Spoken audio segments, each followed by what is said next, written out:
So every single weekend last month, regular FedEx were given away. This month's obviously the regular black markets one, and we've got the final one coming up this Sunday, so make sure you subscribe. And if we are being realistic and sort of like honest with ourselves, has Rocket League item shops killed the game?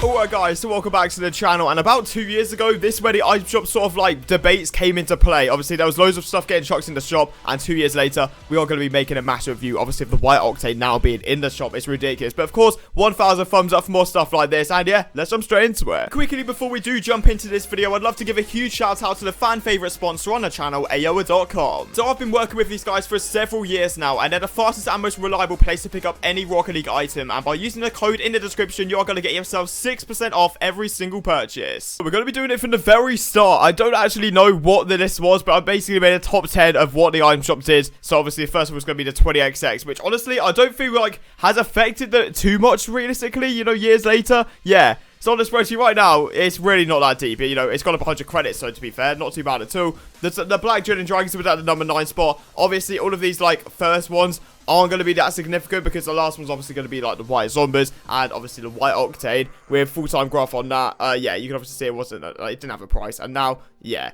You're going to see the same thing for the Titanium White one as well. Like, Dread and Dragons, back in the day, were in the shop, but they didn't get released as a blueprint for ages. So, didn't really affect the price. And you can see right there, yet again, they just drop off and then just sort of, like, flatline around that sort of level. So, you know what? You know, they're fine. You know, the top 10 to 8 is completely fine. Then we have the White Dom at 7. I have no idea why I put it this low, by the way. Not a clue whatsoever. So, back in the day, it dropped off a little bit when it was in the shop. And I'm pretty sure it went back up to around 30k. And it's a weird one because I don't know how to describe it. It obviously went down when it came to the shop and then started rising back up again.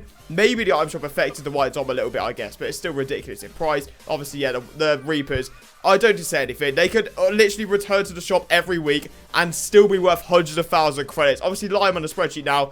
Don't even look at it. I'm pretty sure it's near 100k. Every single painted Reaper, so expensive. This bit, you don't really need to acknowledge it. You know, it's going to be the Fast and Furious bundle. Obviously, credit demand was ridiculous when it first got released in 2021. And yeah, obviously, it's made a return several times since then because Rocket League know what they're doing. They know how to make their money. And yeah, this one, the Athena bundle. Now, we haven't really had bundles in Rocket League that much. Like, obviously, designated to, what is it, content creators too much. We had the Jays one as well. But this didn't affect the market too much. You know, obviously, Orange, yeah, you can see right there, and for the Titanium White stand, it barely affected them at all. And we move on to items, which I definitely feel like has been affected quite a bit by the item shop. You know, White Dracos at their peak were absolutely insane. I'm pretty sure the most expensive item, at least on Xbox back in the day, and yeah, it's a shame because they got rinsed in the item shop for obvious reasons, and now, yeah, it's in the lowest point pretty much it's ever been in, which is quite sad to be fair. Fantastic, Will, and yeah.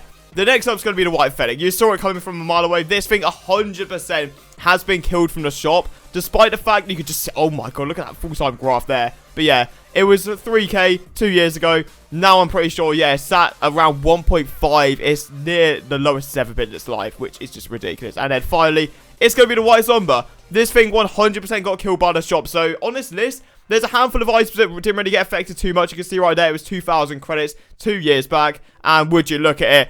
Now on the spreadsheet, it's still 2,000 credits. It hasn't moved in 2 years, which is absolutely nuts. So yeah, the lack of blueprints has definitely affected it as well. You know, like new content. We haven't had new content, which is getting rinsed with item shops. And you really thought I forgot the most important item of the video. The White Octane. Oh my god, that thing right now, not looking good. And yeah, once again, it just goes to show you this thing has definitely been killed from the shop. The whole hype just died down rapidly. But yeah. Oh, I guess we'll have to wait and see what happens this Christmas. But of course, make sure you're subscribing if you're new. And 1,000 thumbs up for more content like this. And yeah, I will see you tomorrow.